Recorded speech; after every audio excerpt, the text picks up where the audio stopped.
Chapter 6 अध्याय 6 है ये। इसमें है colonialism and the city, the story of an imperial capital. हम उपनिवेशवाद और शहर, दिल्ली शहर के बारे में बात कर रहे हैं, खास तौर पे नई दिल्ली के बारे में। Life in the time of partition, जब हमारे देश का विभाजन हुआ तब क्या हुआ और दिल्ली में इसका क्या असर पड़ा। पहले मैं आपको एक चित्र दिखाना चाहूँगा। ये वो समय है जब पार्टीशन हुआ, यानी कि हिंदुस्तान का विभाजन हुआ। पहले ये पूरा इलाका, यहाँ से लेकर यहाँ तक, ये पूरा का पूरा इंडियन सबकॉन्टिनेंट कहलाता था। लेकिन उसके बाद हुआ ये कि अंग्रेज़ जाते जाते कुछ नफ़रत के बीज बो गए, और हमारे लोग भी थे, ऐसी बात नहीं है, हमारे लोगों में भी सत्ता का कुछ जुनून था। तो मुसलमानों को ये जगह दे दी गई, ये जगह दे दी गई, जिसको कहा गया वेस्ट पाकिस्तान, ईस्ट पाकिस्तान, और बाकी लोग यहाँ रह गए। जो मुसलमान हिंदुस्तान में रहना चाहते थे वो यहाँ रह गए। दो ऐसे क्षेत्र थे, बल्कि तीन ऐसे क्षेत्र थे, जैसे कलात है, कश्मीर है, हैदराबाद। अब ये जो आप जगह देख रहे हैं ये सारी प्रिंसली स्टेट है, और उस ज़माने में आई नहीं हिंदुस्तान के साथ, लेकिन धीरे धीरे इसको एनेक्स कर दिया गया। मतलब ये आ गई, ये पाकिस्तान के पास चली गई, कश्मीर और हैदराबाद इंडिया के पास आ गया। उसके बाद आगे चल के ये लेफ्ट में और राइट में जो ईस्ट वेस्ट पाकिस्तान है वो भी अलग हो गया, एक वॉर हुई थी, और उसके बाद ये बांग्लादेश बन गया। क्योंकि केवल मुसलमान होना काफ़ी नहीं है, बंगाली मुसलमान अलग होते हैं और बाकी अलग होते हैं। जैसे आप अरब के मुसलमान देखेंगे यहाँ के बिल्कुल अलग है, जैसे आप नेपाल के जो हिंदू हैं और हिंदुस्तान के हिंदू हैं वो अलग है। तो ये रिलीजन के हिसाब से बनाया गया था, वो फेल हो गया मामला, लेकिन फिर भी खैर एनीवेज हुआ ये कि जब ये पार्टीशन हुआ तो यहाँ के लोग, यहाँ से जो मुसलमान थे उनको भेजा गया पाकिस्तान, और पाकिस्तान के जो हिंदू थे वो आए इस तरफ। ये जो आप देख रहे हैं ये दिखा रहा है डायरेक्शन कहाँ कहाँ ये लोग आए। बाकी यहाँ भी हुआ, लेकिन इसकी हम चर्चा नहीं कर रहे हैं। तो बहुत ज़्यादा लोग आए और यहाँ से गए। तो इस पे दिल्ली पे क्या असर पड़ा। बात ये हुई कि जब पार्टीशन हुआ 1947 का, 1947 का जो पार्टीशन हुआ उसमें बहुत ज़बरदस्त मैसिव पॉपुलेशन, यानी कि आबादी का ट्रांसफ़र हुआ, आदान प्रदान हुआ, गए इधर उधर आए।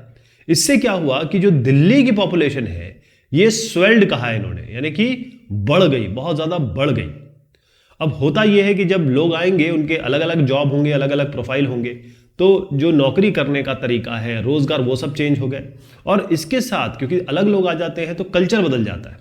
अगर आप गोवा जाएंगे तो आपको पता चलेगा कि ये जो गोवा है ये तो हिंदुस्तान में है ही नहीं, मतलब हिंदुस्तान का पार्ट है, एक स्टेट है, लेकिन वहाँ का कल्चर आप कभी सोच भी नहीं सकते। बाकी जगह के कल्चर, उत्तर प्रदेश का कल्चर और बिहार का और गोवा का एकदम अलग है, बिल्कुल डिफरेंट है, क्योंकि ये पोर्चुगीज के अंडर में थे बहुत साल। तो कल्चर का डिफरेंस हो जाता है, संस्कृति बदल जाती है। तो हुआ ये कि जब ये इंडिपेंडेंस मिला, हमें स्वतंत्रता मिली, उसके बाद हुआ पार्टीशन, विभाजन हुआ। उसके बाद ज़बरदस्त राइटिंग हुई, मतलब दंगे हुए, और इस दंगों के कारण बहुत सारे बेचारे जो दिल्ली में लोग हैं, बहुत सारे लोग मारे गए, उनको लूट लिया गया, उनको ख़त्म कर दिया गया। जो मुस्लिम्स हैं वो यहाँ, मुस्लिम्स पाकिस्तान से यहाँ पाकिस्तान से हिंदुस्तान आए, और जो यहाँ पर हिंदू थे, यहाँ के मुस्लिम वहाँ गए और वहाँ के हिंदू इधर आए। मतलब आदान प्रदान हुआ, क्योंकि देश अलग अलग रिलीजन के हिसाब से बढ़ गया था। अब आप देखेंगे कि जो दिल्ली में मोस्टली लोग आए उसमें सिख थे और साथ में हिंदू थे। ये सब रेफ्यूजी थे, शरणार्थी जिसे हम कहते हैं। अब जो पुराना दिल्ली का एरिया मैंने आपको दिखाया था, जिसको हम शाहजहानाबाद कह रहे हैं, वहाँ पर बहुत सारे रेफ्यूजीज जो ये हिंदू हैं, सिख हैं, वो घूम रहे थे, और उन्होंने देखा कि कौन से खाली घर हैं जिन पे कब्जा किया जाए। और जो मुस्लिम्स हैं उनको बड़ा फोर्स किया गया कि भाई अब तो तुम्हारा अलग देश बन गया, भागो यहाँ से। तो उनको फोर्स किया गया कि भाई तुम निकलो, और अगर नहीं निकल रहे हैं तो उनको फोर्स किया गया, उन पे प्रेशर डाला गया कि आप अपनी ये ज़मीन जायदाद बेचो। और ऐसा यहाँ भी हुआ, ऐसा नहीं कि यहीं हुआ, पाकिस्तान में भी ऐसे ही हुआ, तब तो हिंदू बेचारे यहाँ पर आए। तो ये दोनों तरफ से इस तरीके से हुआ। अब देखेंगे कि क्योंकि मुसलमानों को यहाँ से वहाँ जाना था या उनको फोर्स किया गया, तो 44,000 तकरीबन मकान खाली वहाँ हो गए शाहजहानाबाद में, मतलब जो ओल्ड दिल्ली है। और इतने लोग माइग्रेट कर गए, इतने सारे मकान खाली हो गए, और बहुत सारे ऐसे मुस्लिम थे जो डर के मारे ऐसे शरणार्थी कैंपों में रहने लगे। और जो वहाँ से लोग आए थे वो भी कैंपों में ही रह रहे थे, जो पाकिस्तान के लिए जा रहे थे और जो पाकिस्तान से आ रहे थे। तो अब दिल्ली देखिएगा, ये दिल्ली जो है एक सिटी बन गई, शहर बन गई शरणार्थियों का, रेफ्यूजीज का, शरणार्थियों का शहर बन गया। मतलब 5 लाख पॉपुलेशन 8 लाख पॉपुलेशन हो गई। ये 8 लाख मैं 1951 की बात में बता रहा हूं। और मोस्टली जो माइग्रेंट थे, मोस्टली लोग जो आए थे वो पंजाब से आए थे, वो पंजाब से आए थे। अब ये लोग बेचारे कोई कैंप में रह रहा था, कोई मतलब जो कैंप बने हुए थे अलग अलग, स्कूल में रह रहे थे या मिलिट्री बैरक्स में रह रहे थे, या फिर बेचारे कई लोग तो गार्डन में भी रह रहे थे, यानी बाग बगीचों में भी रह रहे थे। कई लोगों ने ये जो 44,000 मकान खाली मिले और भी जो भी खाली मकान मिले वहाँ अपना ठिकाना बना लिया। और कई लोग ऐसे हैं जो रेफ्यूजी कॉलोनी में रहने लगे। अब जो रेफ्यूजी कॉलोनी में रहने लगे फिर वो सिटी, फिर एक तरीके से वो शहर में तब्दील हुआ। तो आपको मैं 2 शहर दिखाऊंगा, बहुत ध्यान से देखिएगा। यह है लाजपत नगर और यह है तिलक नगर। यह है लाजपत नगर, ये न्यू दिल्ली है। इसके हिसाब से अंदाजा लगाइएगा मैं कहाँ की बात कर रहा हूँ। ये पहाड़गंज है, यानी कि यहाँ रेलवे स्टेशन है। ये कनॉट प्लेस का इलाका है। यहाँ पर लाजपत नगर है और यहाँ पर तिलक नगर है। ये दोनों जो बस्तियां हैं, आप क्लियर बताया गया है यहाँ पर कि नई कॉलोनी जो रेफ्यूजी कॉलोनी है, लाजपत नगर और तिलक नगर, ये बन के आई। अब कॉलोनी बनेगी, ये लोग रहेंगे तो फिर वही भाई दुकानें भी होंगी, दुकानें बनेंगी, और उसके बाद फिर लोग बच्चे होंगे तो उनके लिए स्कूल और कॉलेजेस भी बनेंगे। तो इस तरीके से कई बस्तियों का विकास हुआ। अब एक चीज़ इसमें बड़ी इंपॉर्टेंट है कि जब लोग आते हैं तो वो अपने रोजगार लेके आते हैं। हो सकता है कि भाई जो कहीं से आ रहा हो उसका रोजगार अलग हो, और जो यहाँ से लोग चले गए उनका रोजगार अलग हो, क्योंकि यहाँ से जो मोस्टली लोग गए वो या तो लेबर थे, मजदूर थे, या व्यापारी थे, या शिल्पकार, वास्तुकार, काश्तकार थे। वहाँ से जो नए माइग्रेंट आए, लोग जो आए, वो ज़मींदार थे, या वकील थे, या टीचर थे, ट्रेडर थे, या छोटे दुकानदार थे। तो एक तरीके से आप समझ लीजिए कि इनके जॉब्स चेंज हो गए, लोगों ने अपने नए नए रोजगार ढूंढे और वैसे इन्होंने शुरू किया रहना। अब यहाँ पर एक चित्र आपको दिखाना चाहूँगा, बड़ा दुखदाई चित्र है। ऐसे लोग रहते थे, ये रेफ्यूजी कैंप है दिल्ली का। जब पार्टीशन हो गया, विभाजन हो गया, तो हज़ारों लोग इस तरीके से रहने लगे। मतलब जहाँ वो घर बार पे रह रहे थे, एक छोटे सा क्या कहूँ, अब बहुत ही बड़ी चीज़ हुई थी, लेकिन किन्हीं 2 लोगों या 2 ग्रुप के आपस में टसन के कारण इतने लाखों लोग, करोड़ों लोग अव्यवस्थित हो गए। ये वो चित्र है, बड़ा दुखदाई चित्र है, किस तरीके से लोग पार्टीशन में यहाँ से वहाँ जाना चाहते हैं, चाहे बच्चे हों, चाहे औरतें हों, सबके साथ बड़ी दिक्कत हुई। अब हुआ ये क्योंकि माइग्रेशन हो रहा था पंजाब से। मैंने जैसे आपको बताया कि मोस्टली पंजाब से माइग्रेशन हो रहा था। तो आप देखेंगे कि जो दिल्ली का कल्चर है वो थोड़ा सा, पहले तो उर्दू बेस्ड कल्चर था, वो उर्दू बेस्ड कल्चर तो ख़त्म हो गया, ऑलमोस्ट ख़त्म हो गया। और जो कल्चर आया, अब वो नया टेस्ट था। जैसे पंजाबी सिखों का खाना, उनकी जो सेंसिबिलिटीज़ हैं, वो कपड़े, वो खाना क्या खाते हैं, वो ड्रेस क्या पहनते हैं, वो आर्ट्स क्या करते हैं, मतलब उनकी संस्कृति, कला, ये सब दिल्ली पे हावी हो गई। तो दिल्ली पे अगर आप आएंगे और देखेंगे तो आपको एक फील मिलेगा वहाँ पर पंजाबीपन का। वहाँ तो पंजाबी बाग भी है, तो ऐसे आपको एक फील मिलेगा।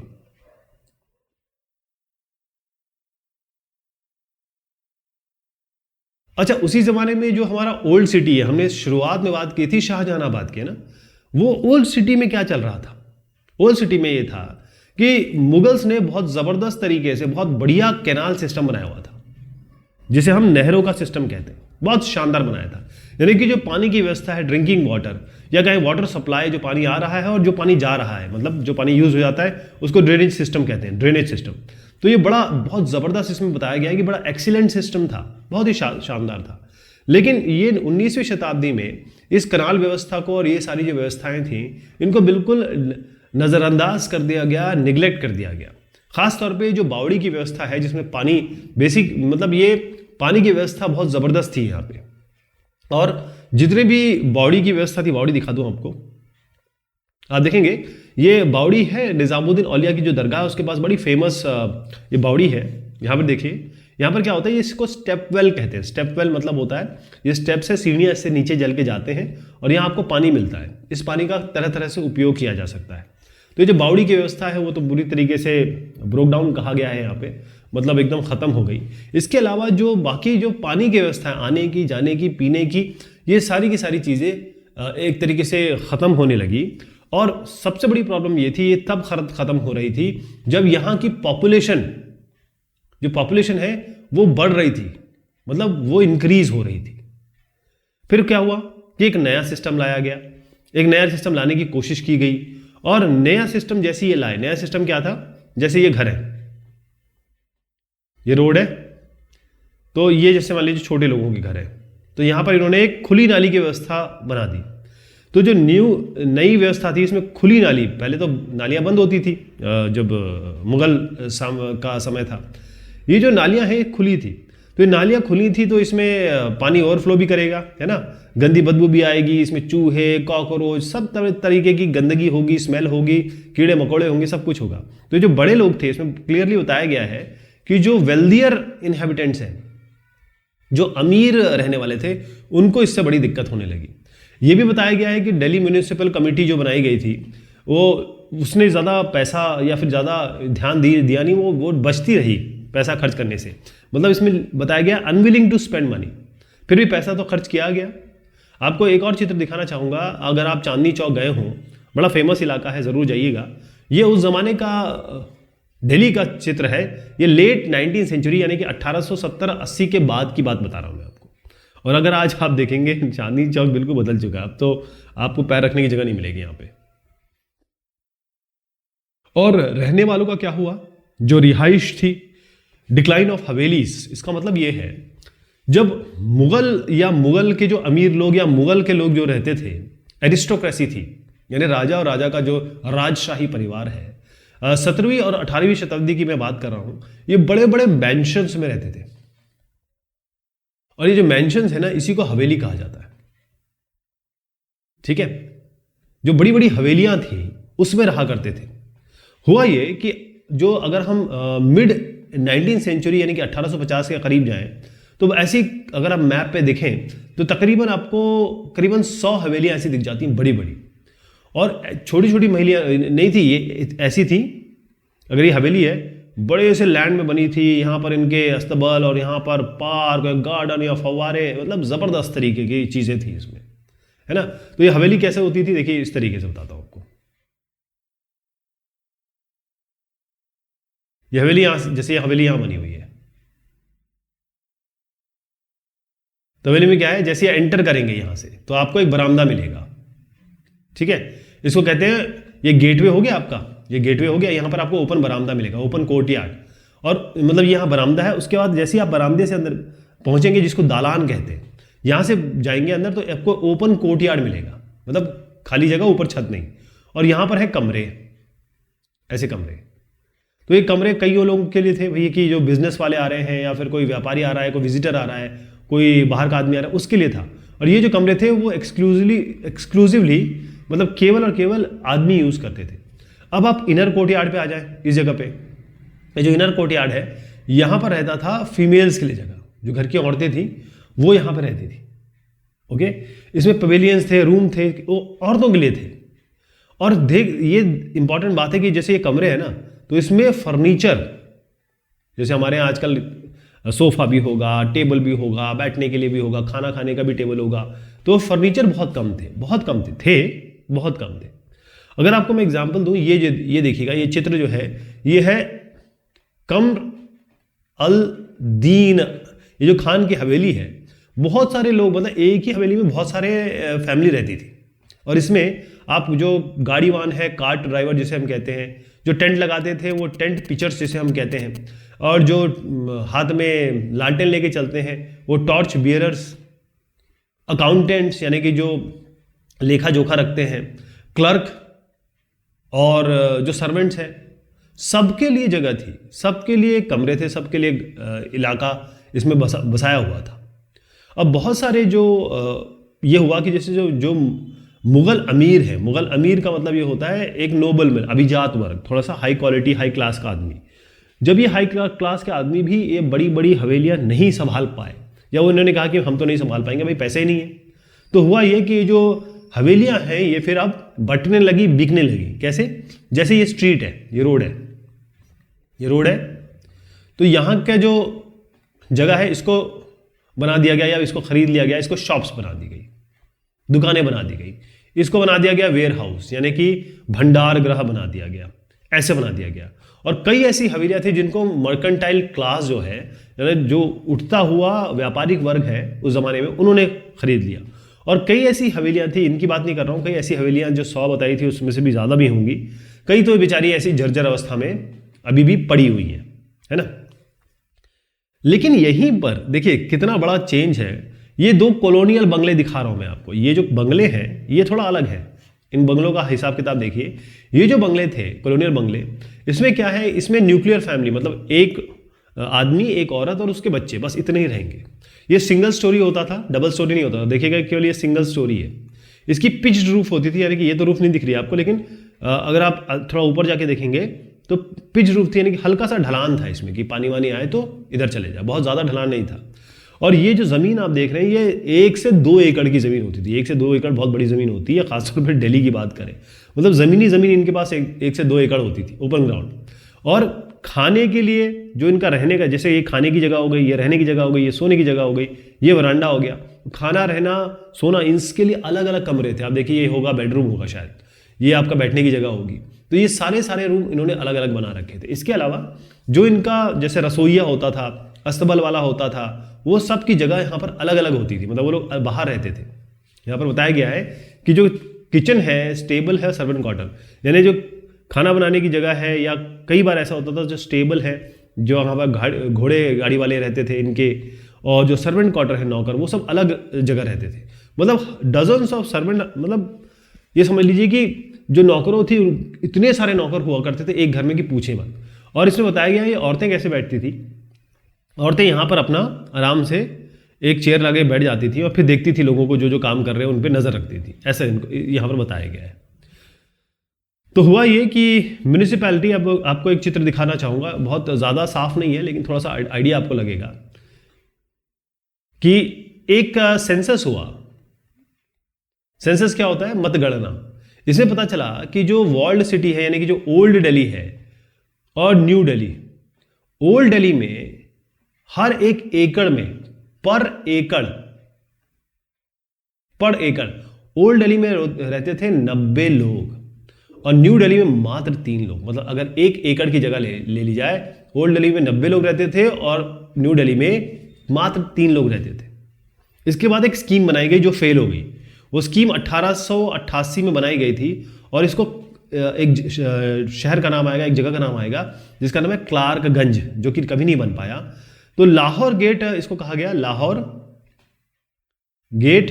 ये इंप्रूवमेंट स्कीम थी और इसको प्लान किया था, ये पूछा जा सकता है, रॉबर्ट क्लार्क ने। ध्यान रखिए, रॉबर्ट क्लार्क ने। और ये किसके लिए किया गया था? वॉल्ड सिटी के लिए, यानी कि ओल्ड दिल्ली के लिए किया गया था। आइडिया ये था कि अब ऐसा कुछ बनाया जाए कि सबसे पहले तो जो ओल्ड दिल्ली के लोग हैं इनको यहां धकेला जाए। इसमें इन्होंने एक शब्द का यूज किया है, ड्रॉ। ये नहीं कहा गया कि भेजा जाए, धकेला जाए। और मार्क, ये स्क्वायर है ना, मतलब जिसे हम कहते हैं कि क्रॉस सेक्शन, इंटरसेक्शन, तो यहां पर ये चाहते थे कि यहां पर मकान इस तरीके से दुकानें बना लें, यूं दुकानें बना लें और फिर यहां पर लोगों को बसाएं और एक ग्रिड पैटर्न की तरह हर जगह इसी तरीके से ग्रिड, ऐसा ग्रिड होता है ना, मतलब इस तरीके से ग्रिड स्ट्रक्चर ये बनाना चाहते थे। और ग्रिड पैटर्न में ये सबका साइज, विड्थ, मतलब जो इसकी लंबाई हो गई, चौड़ाई होगी, जो देखने का तरीका होगा, हर जगह एक ही जैसा दिखेगा। तो इस जगह का इन्होंने नाम दिया क्लार्कगंज। क्यों? ये क्लार्क यहां से ले लीजिए और गंज तो खैर मार्केट होता है, तो इसकी जगह का नाम दिया इन्होंने क्लार्कगंज। अब इंपॉर्टेंट बात यह है कि ये कभी कंप्लीट नहीं हो पाया। आप देखेंगे 1912 में भी जो ओल्ड दिल्ली की सिचुएशन थी, वाटर सप्लाई की, वाटर ड्रेनेज की, ये सब बहुत ही खराब थी, बहुत खराब थी। फिर यहां पर आया दिल्ली इंप्रूवमेंट ट्रस्ट। इसको देखिएगा, यह दिल्ली इंप्रूवमेंट ट्रस्ट इतना क्लियर नहीं है लेकिन यही पिक्चर मिल पाई। तो इन्होंने अपना एक प्लान बनाया। ये जो प्लान बना, ये प्लान था कि सबसे पहले जो अमीर वेल्दी इंडियंस है, अमीर इंडियंस है, इनको दरियागंज साउथ वहां पर भेजा जाए या उनको वहां देखी जगह दी जाए। और जो घर बनाए जाएंगे वो किस तरीके से, यहां पर एक पार्क होगा, यहां पर होंगे घर, ठीक है साहब, पार्क के अराउंड घर होंगे। और दिल्ली में आप जाएंगे तो यही स्कीम आपको हर जगह दिखाई देगी आज भी। और सबसे इंपॉर्टेंट है कि प्रिवेसी का ध्यान दिया गया। प्रिवेसी का मतलब ये है कि एक माँ बाप बच्चे, मान लीजिए दादा है, तो माँ बाप के लिए अलग कमरा बना दिया गया, इसमें बच्चों के लिए अलग कमरा, दादाजी का अलग कमरा, मतलब प्रिवेसी का, निजता का ध्यान दिया गया। तो अब हम सबके लिए, जितने भी मेंबर्स हैं उनके लिए, एक ही फैमिली के लिए अलग अलग कमरे, ये दिल्ली इंप्रूवमेंट ट्रस्ट का प्लान था, एग्जीक्यूट भी हुआ वो। आपको याद है मैंने हर्बर्ट बेकर साहब का चित्र दिखाया था, ये है हमारा सेक्रेटरिएट, मतलब हिंदुस्तान का। अगर आप जाएंगे वहाँ पर जो मेन लुटियन जोन है वहाँ पर आप देखेंगे कि ये हमारी सेक्रेटरिएट बिल्डिंग है। एक सेंट्रल सेक्रेटरिएट करके मेट्रो स्टेशन आता है, शायद आखिरी स्टेशन है वहाँ का। तो वहाँ पर वहाँ पर आप उतरेंगे तो आपको ये सब दिखाई देगा। ये है आपका प्रिटोरिया में, यानी कि ये तो इंडिया का हो गया। ये आपका है साउथ अफ्रीका का, इसमें एक प्रिटोरिया शहर है और वहां पर ये जो बिल्डिंग आप देख रहे हैं ये है यूनियन बिल्डिंग। क्या बिल्डिंग है ये? Union building. तो ये दोनों ही बनाए किसने? दोनों ही में काम किसका था? हर्बर्ट बेकर साहब का। हर्बर्ट बेकर इन साहब ने बनाया। तो हर्बर्ट बेकर बेचारे एक बड़े यंग से बड़े काम ढूंढने के लिए बेचारे एक आर्किटेक्ट थे। वो पहुंचे काम ढूंढने के लिए, कहां पर पहुंच गए? South Africa. वहां पर उनकी मुलाकात हो गई जो सेसिल रोड साहब से। वो गवर्नर थे केप टाउन के। और केप टाउन के गवर्नर साहब ने हर्बर्ट बेकर साहब से कहा कि भाई ऐसा है, तुम मतलब उनके दिल में प्यार जगाया किसके लिए? एक तो ग्रीक आर्किटेक्चर के लिए, और जो इनका एक्चुअल अगर आप देखें साउथ अफ्रीका भी कहीं ना कहीं तो इंग्लैंड से रिलेटेड था ही ना। तो जो रोम हो गया या ग्रीस हो गया, और साथ में जो ब्रिटिश एम्पायर है उनकी आर्किटेक्चर के प्रति इन जो हर्बर्ट बेकर है उनके दिल में प्रेम किसने जगाया? सेसिल रोड्स ने। और फिर बेकर ने जो चीज़ें बनाई वो आप देखेंगे कि ये दोनों ही पहाड़ी पे बनी है। ये रायसीना हिल पे है, ये भी पहाड़ी पे बना है, ठीक। दोनों ही पहाड़ियों पे बनाया और स्टीप हिल बताया गया इसमें। और दोनों का आर्किटेक्चर एक तरीके से सेम ही है, ऑलमोस्ट सेम है। इन्होंने एक और अच्छी बात कही है कि ये जो बड़े बड़े लोग हैं ना, ये हमेशा पहाड़ियों पे रहना चाहते थे। क्यों? क्योंकि ये देखना चाहते थे जो गरीब जनता है उसको ऊपर से नीचे, नीचे से ऊपर नहीं। चलिए साहब, ये बात हुई इस चैप्टर की। बहुत शुक्रिया, बहुत मेहरबानी आप सभी की।